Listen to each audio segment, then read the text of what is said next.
Are you struggling to gain confidence in business? Are you struggling to excel as a leader in your current role? Well, I'm Cartwright Morris. I'm the host of the Men Are Forged podcast, and I too have struggled with these two things. How to gain confidence in our life and business, and then how do we then become the leader that we know we can be? Through this podcast, I will interview people as well as answer some cultural facts on how do we actually gain confidence, move past these constant stumbling blocks and insecurities, and address the questions that we're all asking. So if this is your first time listening to the podcast, I recommend you go to menareforged.com to find out more. Now, today's interview. All right, welcome into the Men Are Forged podcast. I'm excited today to have Chris Grainger on with the Lion Within Us. You can go to lionwithin.us to find out more about Chris and what he's doing with helping Christian men become leaders. I just love that tagline within itself. And Chris is coming all the way from up the road, North Carolina. Chris, it's great to have you.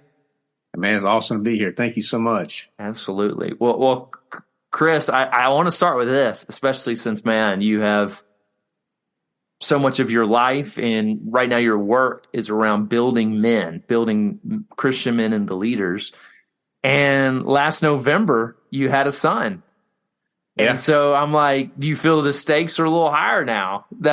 All these principles you're instilling into men, now you got you a little man that you got to grow into one. So I'd love to hear just your, what you felt with having your son and what you feel another level of the calling up. Hey man, God has a sense of humor. I can tell you that because I spent my entire life here for the last 12 years at least, talking to all these guys about being a girl dad, and I even went into the last ultrasound. So I got three other daughters. Actually, I had four. We can talk about that in a little bit. But so I had all these girls, and I went into the last ultrasound, and I told the little lady who does the ultrasound before she put that wand down, I said, "Go ahead and give me my pink band. Like, I'm ready for it. Like, just give me a pink band. Like, I know the outcome. I don't even need to be here. Like, I've been here, done this. Got the T-shirt type of thing." And so she was waving that little wand, and she was like, "So you said you coach softball, right?" I'm like, "Yeah, I coach softball for my girl." She's like, "Well, you better trade that in for a baseball." I was like, "Oh." So right.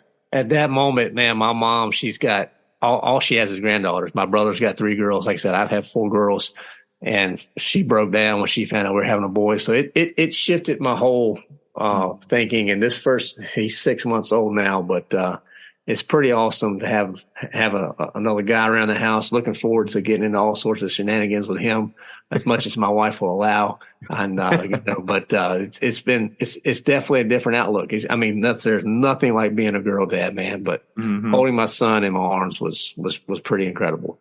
Man, that's great. That's so cool, man. Well, Chris, so if we could back up, because I love just hearing there's so much of I believe we're all on this redemptive journey. I think, we have the core belief that Christ redeems all things. There's something in understanding that story. So speaking of fatherhood, how would you describe your relationship with your dad growing up? Yeah, it was awesome, man. My dad, he's still my hero, man. We never grew up going to church or anything like that, but he was always there, man. He was my coach. For baseball, he was always there riding four-wheelers and doing work in the yard. Whatever he did, me and my brother were with him. He was a very involved dad, and it never felt forced, man. It was always, he wanted to be there.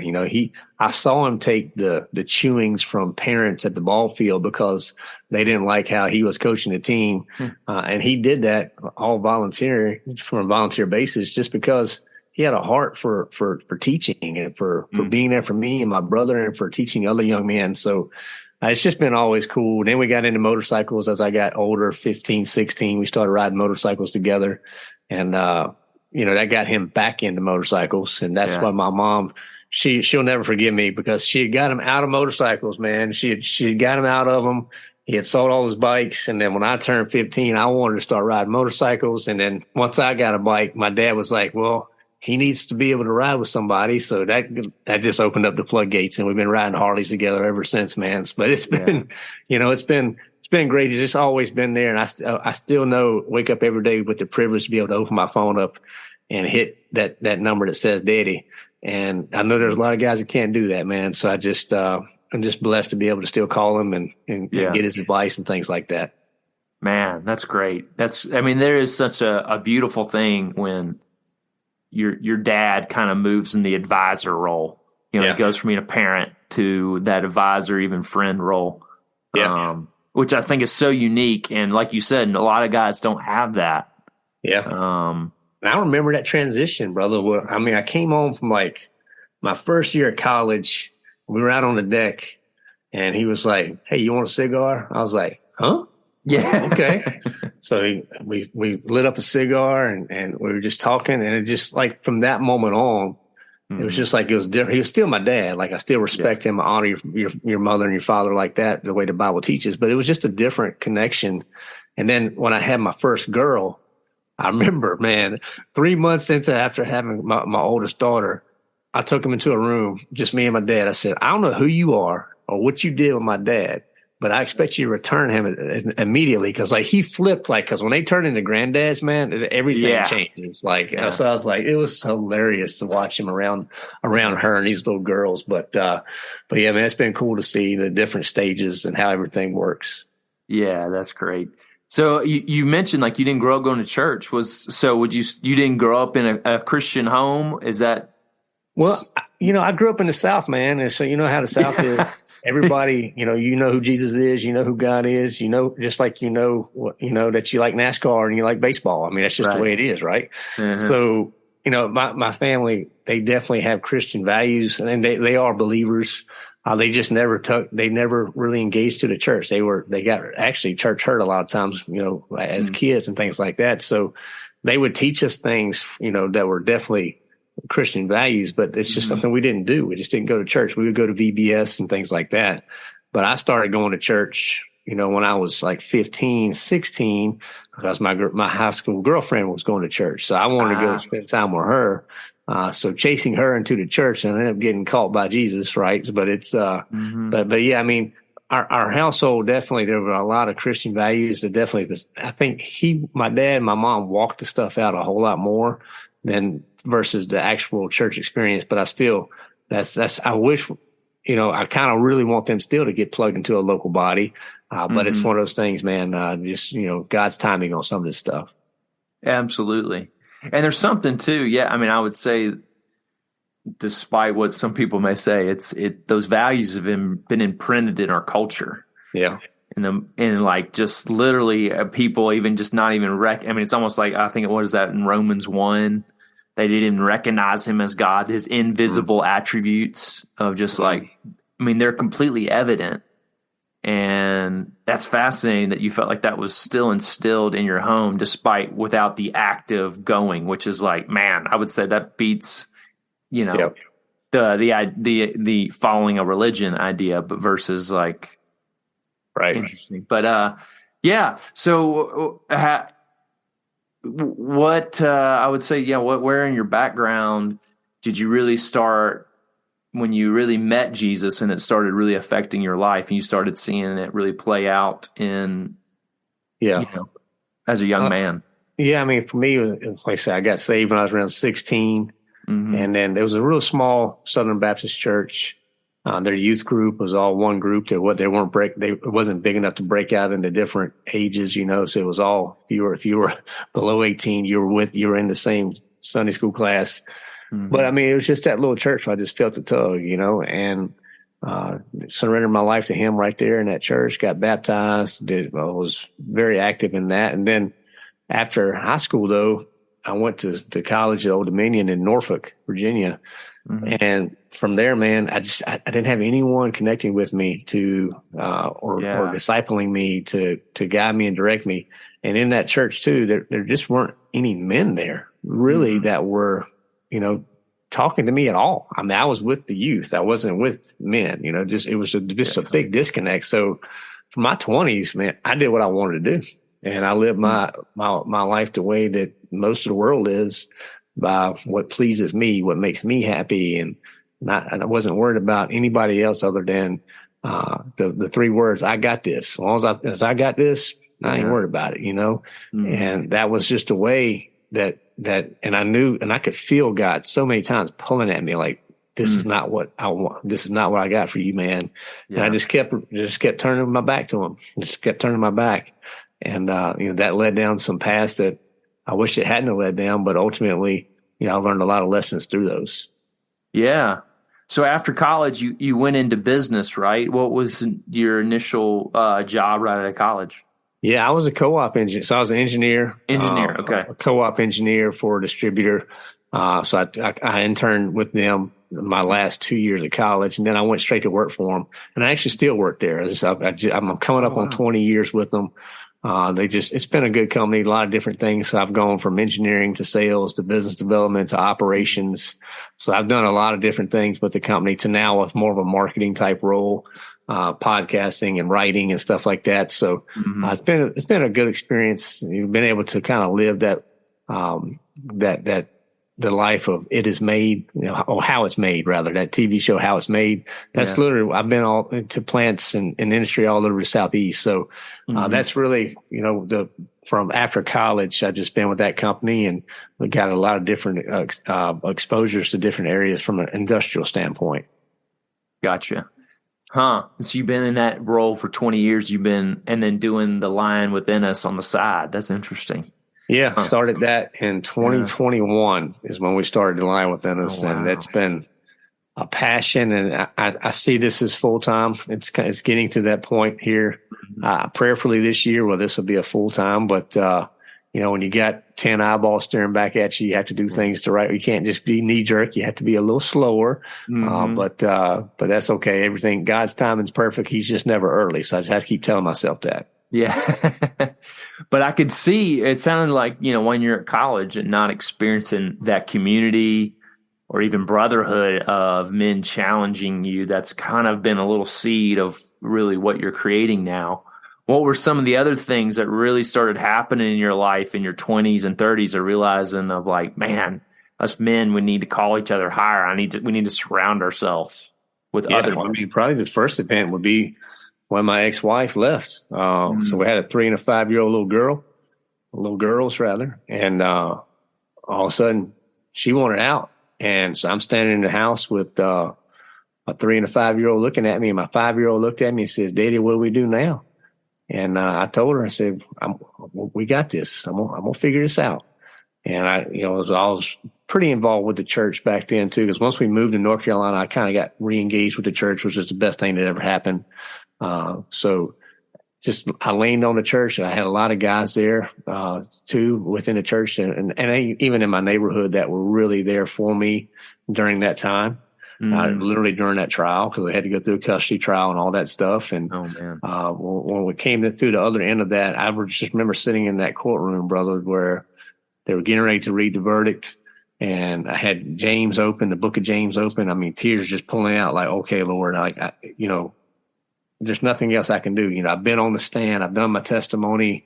We've been through this trial, all the things that people come up, and then you get down to where you have to hear the verdict. The judge is laying it out. And when he finally said that basically, these girls are better suited with the father, and and he started working through the visitation that the mother would get.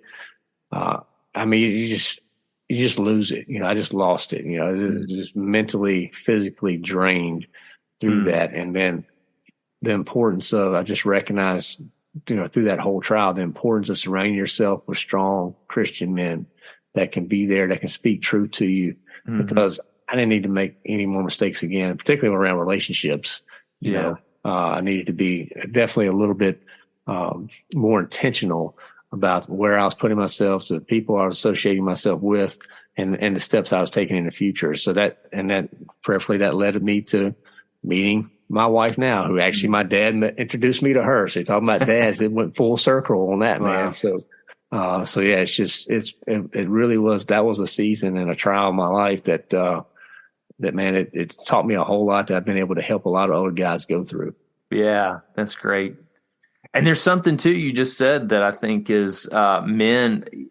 There's a hard, something, a discussion I've had with actually my Sunday school class, which was interesting. It's like men generally look for women that make them feel good or make them look good, and they don't go beyond that.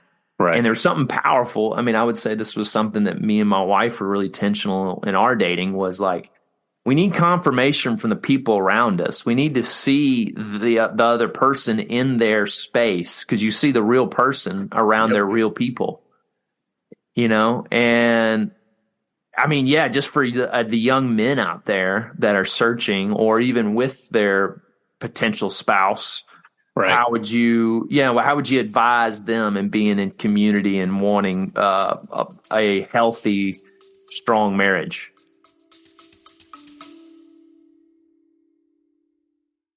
Today's episode is brought to you by Thrive Marriage Lab. If you want your marriage to thrive, this is a great opportunity to you, because strong marriages are the bedrock of strong churches, organization, families, and community. This is a 12-month pathway for any of you that are looking to really have weekly engagement with experienced marriage counselors, not just one, but many.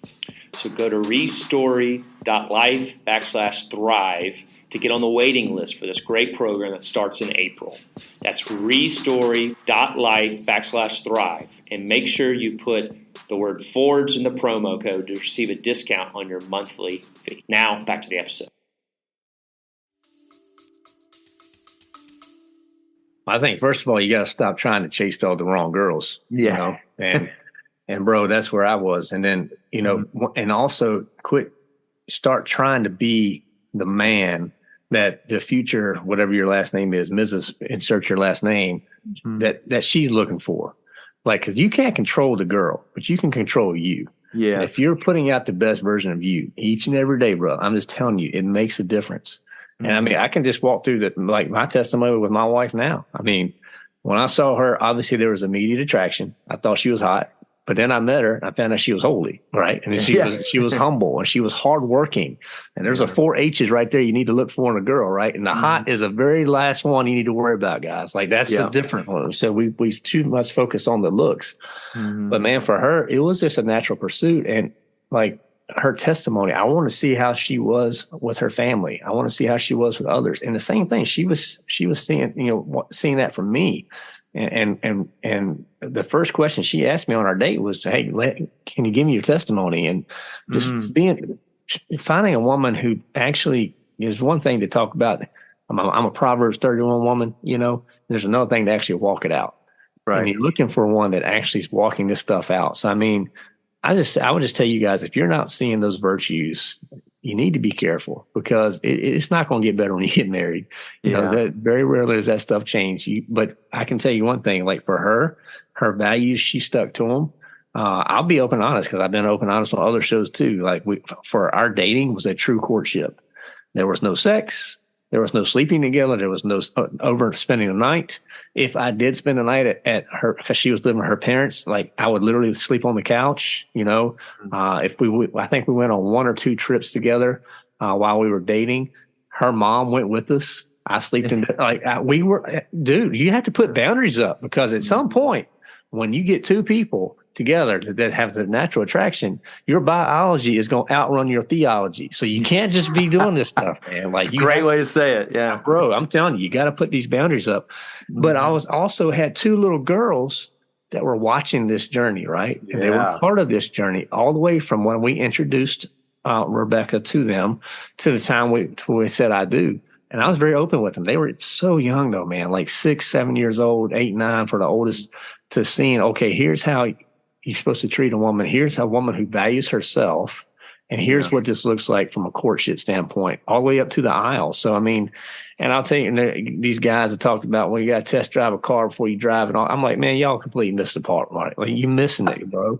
Like, if you feel like that's the biggest thing in your life, like, what in the world? You are completely got things so far backwards. Because I'll just be straight up. There has been nothing more incredible than the connection, the intimacy that I have with my wife now. And I fully 100% believe it's only because we have done things His way. Now, we have gone through some outright sucky trials, and we can talk about those if you want. But from a connection, from an intimacy standpoint, I've never experienced anything like this before. And I give all the glory to God. And that's just it. And I tell her all the time, like, girl, because she's put, we've had a couple of babies, things happen when you have babies and you just, women, sometimes they put on a little weight. And I tell her all the time, like, look, you are my definition of beauty. You're it. So don't worry about what the world says, how you look in a two-piece or anything like that. I'm telling you, you're the definition of beauty for me, and that's it. And I have to speak that to her over and over and over, because as a woman, they're hearing all this negative stuff all the time, man. Yeah. So, well, don't know where you want to go here with this. I mean, you just hit on something big, Chris, that I think they're really, I think that started in the garden of Adam taking a back seat, his voice being led by God. He pushed that aside to appease the woman. Right.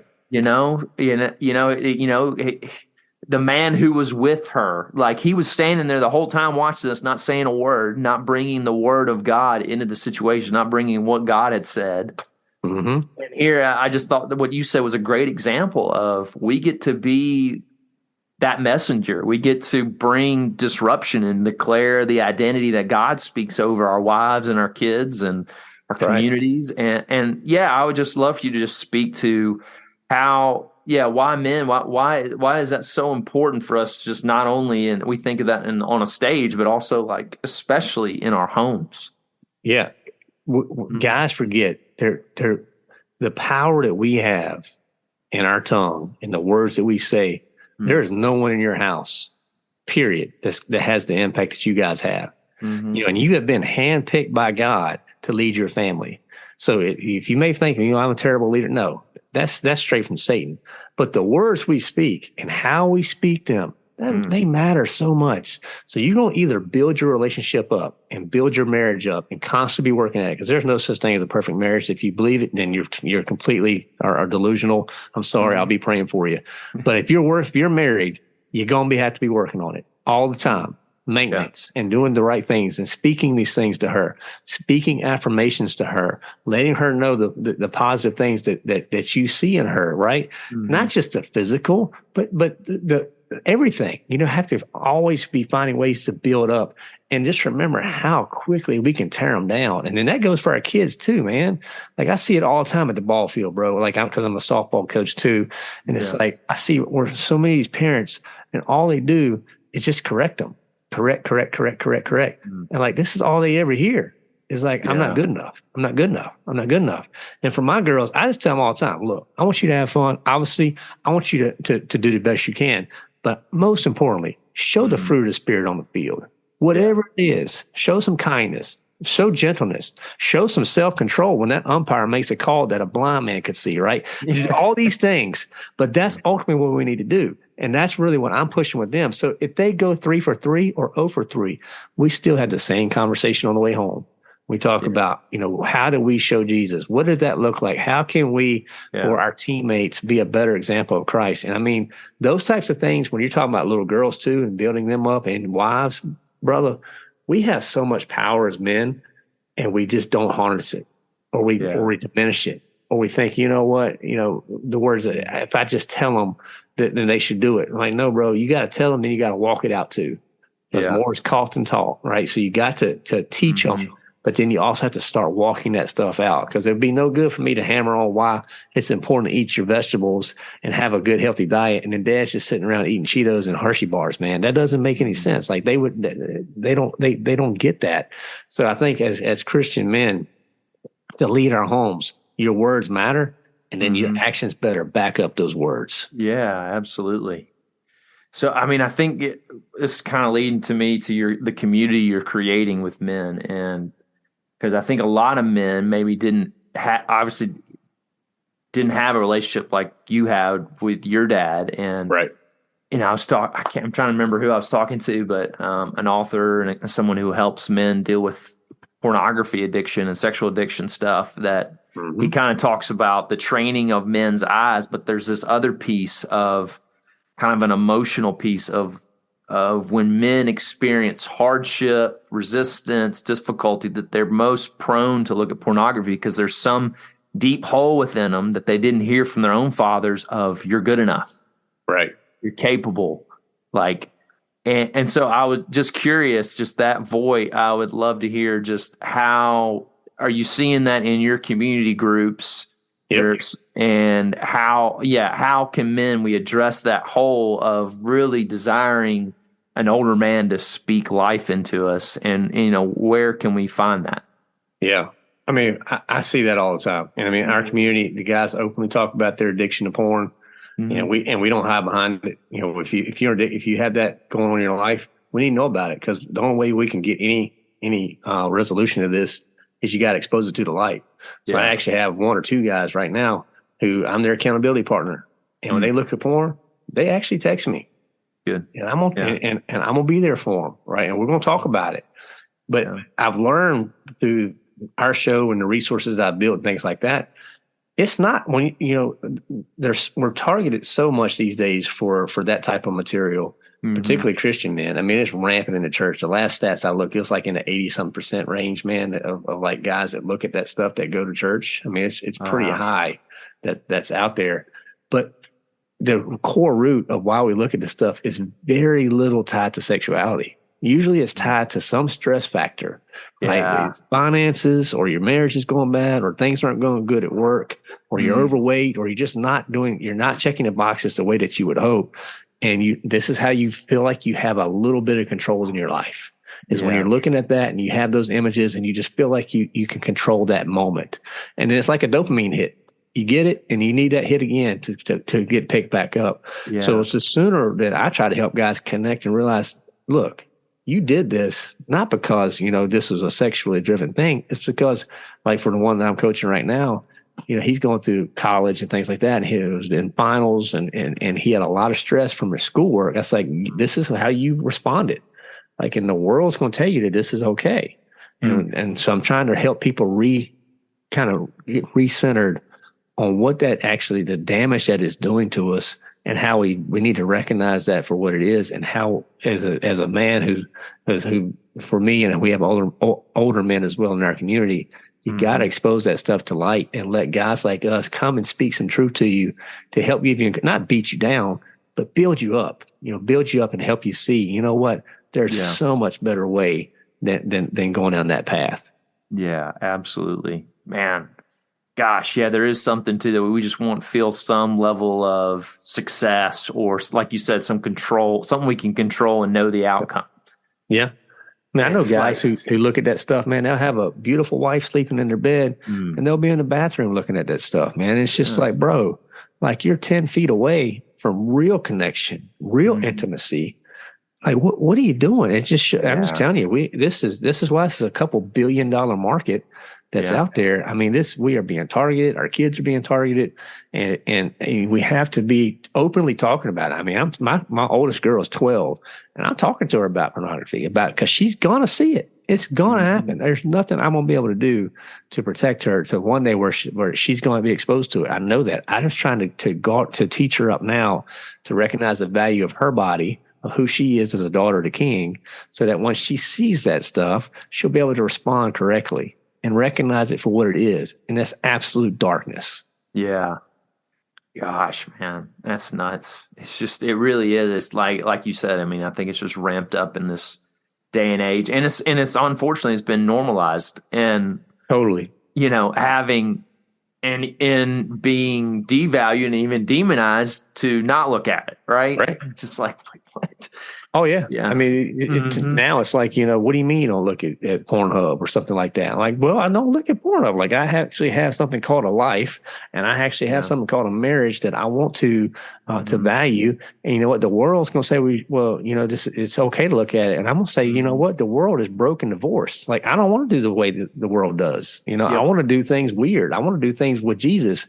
And Jesus is not going to be, pursuing that. I guarantee you. So let's focus on that sexual purity and get these immoral things out of our way, because then we can have the clarity to do what He's called us to do, man. So it's really sad to see what's out there. I mean, think about, I don't know about for you, but for me growing up, pornography was like trying to find a Playboy magazine or something.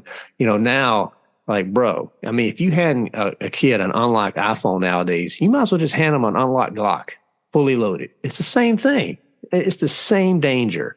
And we don't think of it that way, because like you said, we've normalized it, and I don't have to normalize anything. Like I said, I'm okay with being weird, because I want a family that's functioning together, being weird. If that's what it takes, we're just going to be the weird family on the block, man. Yeah. But there's something I hate to hit her because there's other stuff I want to hit on with you, Chris, but yeah, it's interesting because I've had a handful of conversations where men think it is sexual. Even wives think it is sexual. And it's like, it's not. And there's two different things of you having sex with your wife and you looking at pornography. It's two different things. Completely different, bro. Completely different. And that's the hard thing to get guys to see. Like, no, man, you looked at that stuff and you did that because, your evaluation at work didn't go the way that you wanted. Or you got some bills coming up that you just don't know how you're going to cover it. I'm telling you, it's always related back to something outside of sex. And usually, and then that starts impacting your sex life with your spouse. I've heard and read stories where there's people in other countries right now, I think it was China or somewhere, like these guys are so addicted to it, they actually have to look at it on their phone while they're having sex with their spouse just to stay aroused. And I'm sitting there like, bro, do you don't think that you don't recognize the problem here? Like, this is ridiculous, like, it's just so far from what God created, man. And again, marriage, one man, one woman for life. That's the way he designed it. And there's something beautiful about it. Because my wife, when we were together, and we've talked openly, and she's talked about this openly too. Like, I was the first man she was ever with. Like, she was able to hand me a precious gift, and I have treated that gift like it should be. And I've treated her with reverence. And there's a connection there. Nobody taught her anything, but she didn't have to look at any of this stuff, man. Like, God designed it. He didn't have to tell Adam and Eve how this stuff worked, but he designed it. And we just feel like we have to fill these voids with so much of this empty, dark stuff. And until we as Christian men start standing up and stomping this stuff out and really taking a stance, man, it's going to be an uphill battle. And we got to hear some more of this stuff in churches too. Like, we don't ever want to talk about this stuff in church. We don't want to talk about pornography or things like that, man. Like, we feel like it's up to us. It's taboo. Like, we got to be quiet. I'm sitting here saying, like, no, we got to talk about this stuff, because if we don't, more and more marriages are going to fall. And the more and more marriages that fall, the more the evil one is smiling. And I'm tired of that dude smiling. I want to make him mad. And the only way I know to make him mad is start standing with the truth, man. Yeah, that's good. Yeah, so Chris, I would love just to dive more in your story and even just the origins of the Lion Within Us community and what you're building. Yeah, so this is kind of, you kind of hit on just then, and I'm like, I don't want to speak ill of the church, I don't want to feel like that's a platform, but in some ways, or do you feel like there is it's something I've wrestled with, is how much are we doing something that we feel like the church should be doing, or we feel like we're just adding to the church and adding value? And so where did you see holes in the church? Do you feel like this was a need? And at what point in your life did you see the need and really felt like God called you into, filling that need? Well, so far as seeing need, I think for me, that's been fairly recent, but looking back, it was always there. Yeah. And I think churches are highly feminized. I think the reason that they have is because men have stepped out and women had to step up. So I'm not blaming women. I'm blaming the guys. We got to start getting there. And a lot of it starts at the pulpit. And I also say, like the Lion Within Us, we're not a church, man. Like, we're not a church. We are a supplement, though. Because I think most churches, men's ministries, absolutely suck. I just think they're bad. And most of them get together on a Saturday morning or a Sunday morning. They'll have a sausage biscuit. They'll have some ex-football player who used to do drugs. He got cleaned up, and now he talks about how he did that. Yeah. And then we'll say a prayer, and we'll do it in a month. A month later, we'll do the same thing. And I'm sitting here like, no, that is not men's ministry. Like, men connect side by side, shoulder to shoulder, sweating, usually doing something, trying to actually achieve something. And let's talk about the hard things. Let's talk about the things that guys actually want to engage with. Don't just sit there and lecture at them. Actually engage them in conversation that makes them think, that makes them get their hands dirty. That's what the Lion Within Us is all about. That's how I'm trying to help guys. So we'll talk about stuff, around health, wealth, and self. That's our three primary topics. But we dig deep. We're going to drop the plow, man. We're not just cutting the grass. We're trying to till up the dirt, right? And get into the word and see how we can take this book right here that scares so many people to death, and how can we simplify and apply it to our life to take care of our bodies better, to take care of our minds better, to be better financial stewards. And let's start there, because I'm gonna tell you what, outside of pornography, the number one driver for marriage divorces is finances. So we're terrible at finances. So what does the Bible say? There's a lot to learn there. And then how can we be better husbands? How can we be better dads? Not just what does Chris say, what does the word say? And then how we start applying that. So that's really, when I saw the need, none of the stuff going on in our church in particular, or churches that I visited, was really addressing any of this. And I found something interesting, Cartwright, where it's when we get guys together now, we're all over the country. We have members in South Africa, we have members in Canada, and when they get together, because of, I don't know if it's the discretion or just the way that it's set up, because all of our events are virtual. We have some live events that one's coming in October, but right now everything is set up on a virtual platform. I feel like the guys come in immediately more transparent, immediately more willing to share. They're willing to listen. They're willing to actually just be open and vulnerable, man. Like, I mean, guys right out the gate will start talking about the issues with their marriage or the issues with their kids, and they're looking for help. They're looking for counsel. And the common red thread that keeps coming up over and over and over is they're just looking for community. They're just looking for some guys that they can be real with. They're tired of the yes men. They're tired of the guys that are just showing up and saying, hey, I'm blessed and highly favored, who feel like they always got it together. They want some real, vulnerable, actual connection. And that's what we're trying to create. And I feel like you can't even manufacture that. It either is or it isn't. And prayerfully, God's had his hand on it, and it's there. And we give these guys an opportunity to actually show up and learn and grow. We had our first marriage that was saved within the community. He joined in November. The wife had served divorce papers. He asked her for an opportunity, told him that he was joining this community. And 2 weeks ago, he sent me a message, and she actually showed up to one of our events. His wife did, and she tore up the divorce papers. So it's like basic biblical stuff. It's nothing I'm doing. It's just getting guys focused, man, focused on what the word says, and then walking it out. And that's really what we're building, and how we're trying to grow, and how we're trying to serve others. Man, that's great. Yeah, I am kind of just interested to hear more, because I think this is what's unique, and I think what a lot of young guys miss.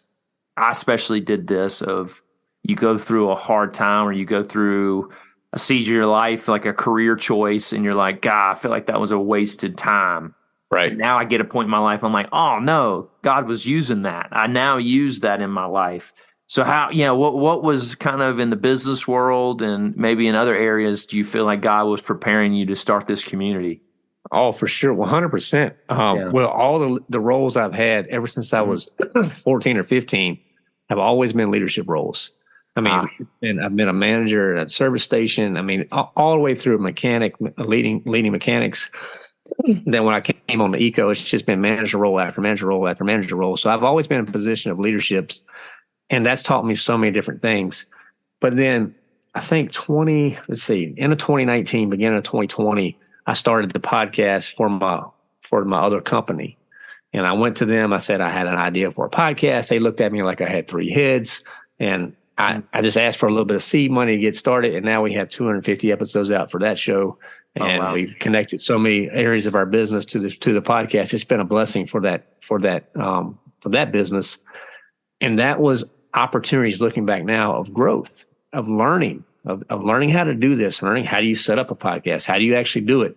So when we started Lion, it wasn't like a blank sheet of paper. I was able to actually take a lot of those lessons learned and apply it for him. Now, the community thing has been a blank sheet of paper. So that was something I have been learning, kind of like to fly the airplane while you're in the middle of the air. But I've been able to be blessed to be around other people who have done it and have shown me some things. I'm learning some things. I've had to make some investments in myself, my learning standpoint, but I also listen to what other people say. So when the guys come in, I listen to the community very close, and we build things to serve them. We build things to help them. And I just think the more and more we do that, I have seen the impact that it's had. And I just don't know, because we're small enough to be agile, but we also have enough, I guess, experience and resources to we're not just putting junk out, man. We're really putting good stuff out that's able to help these guys. I mean, we have our first dad workshop starting here next week. Actually, we have business meeting once a month. We have our Ask Me Anything events where we have guests come in and they can actually, the community gets to interview the guests. It's been pretty cool to see how that works. Oh, wow. we have a couples night that we do. We have 2 masterminds that are growing right now. These things are awesome. So we just have these different resources, like a book club. I mean, and every day in the community, the way we built this, I do what's called a daily spiritual kickoff. So what I do is I unpack a little bit of scripture every morning. I go live in our community, and it's not on Facebook or YouTube or anything like that. It's with its own platform. It has its own app, and these guys, they're with me every morning, and it ranges, this week of who shows up. But basically, I read scripture and I talk about what the Spirit tells me on how I need to apply this to my life. And buddy, that has been the most positive feedback that I've heard from these guys, because part of it is I'm making their time in the Word every day a little bit easier with some guidance. I mean, they have to get in the Word. They need to do the reading, but this is just another supplement. So, I mean, we do stuff like that to try to help people. Every Wednesday we do Lion Lunch. So we have a Lion Lunch on every Wednesday. That's where guys just show up with their lunch and we just break bread and talk whatever they want to talk about. So it's giving them opportunities to engage in different ways that, guys are not just naturally going to reach out and check on each other. But if you give them an event to come to or a reason to show up, man, they're showing up and they're actually contributing. They're engaging, and I just keep praying that the Lord keeps blessing it like that, because there's so much value there. Yeah, and so for my listeners who are interested, is it? Is it like basically a 1 month, like a monthly fee, and you get all of this? Is that how it works? Okay. Yeah. So we have 2 different options. We have a spiritual kickoff only, so where you can come in and be part of the spiritual kickoffs. That's Monday through Friday. Every morning I go live, and then if you can't make the lives, we post the recordings, so they're still out there. So that's $5 a month for guys that want to do this. We have guys that do that. They still get into the community. They get to chat, but they don't get anything else. You should get just the spiritual kickoffs. And then we have our full blown community, and that's everything that I just listed, all the events, all the activities. We do a 30-day free trial to let guys experience it, see what it's all about. Because I don't want anybody having to put any commitment in up front, if it's something that doesn't serve them. So we offer that 30-day, basically come check it out for free, see if you like it. And then from there, it's $49 a month. And we got guys in there that are, every month showing up, and, you hear, well, that's a lot of money. Well, is it really though? Because if we start thinking about all the subscriptions and stuff that's out there, how much are you investing in yourself to grow spiritually? And this is a great way to do that. And we have guys that just, they pay annual or they pay monthly. But either way, it's whatever works for them with their budgets. And for us, it's been just a great way to connect other guys, because if you're putting some skin in the game, you have like-minded brothers in Christ that are there. It's just incredible to see how they're growing and how they're serving each other. Yeah. Man, that's great, Chris. Thank you for coming on and sharing your story and sharing more about what you're doing. You've already hit on a lot, but I would love just to what's the best place for people to find you and find out more about the Lion Within Us community? Yeah, easiest way is to go to the website, The Lion. So don't forget the THE. TheLionWithin.us is our website, or just send an email, man. I'm pretty open. So Chris@TheLionWithin.us. You can email me directly. I do a lot of times where I'll just pop on Zoom meetings with guys and show them what the community looks like. So if you kind of got to feel like, what is this community thing he's talking about? Just send me an email, Chris@TheLionWithin.us. I'll jump on a quick Zoom with you. I'm not pitching you. All I'm going to do is show it to you. And you make the call on your own if you want to join or not. Yeah. But that sometimes that's an easy way to just see it, to see what it's about, because it's its own app. It's its own website. So it's completely, the cool part about that is the guys don't get distracted. So they're not on Facebook and they get another Facebook Messenger or something like that. When they're within the Lion, they are there for a reason.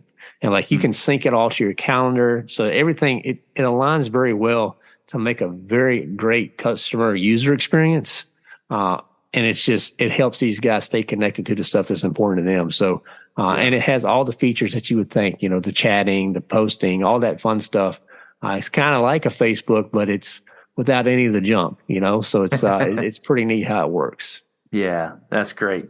And also, I recommend y'all checking out Chris's podcast, the Lion Within Us podcast. So, man, well, Chris, I appreciate you coming on. It's been a blast having you, and I really enjoyed this discussion and just hearing some of the wisdom that you've gained over the years. Hey, Cartwright, thank you so much for this opportunity, man. I hope you and your listeners were blessed, and would love to serve any way I can in the future. Thanks for listening to the Men Are Forged podcast.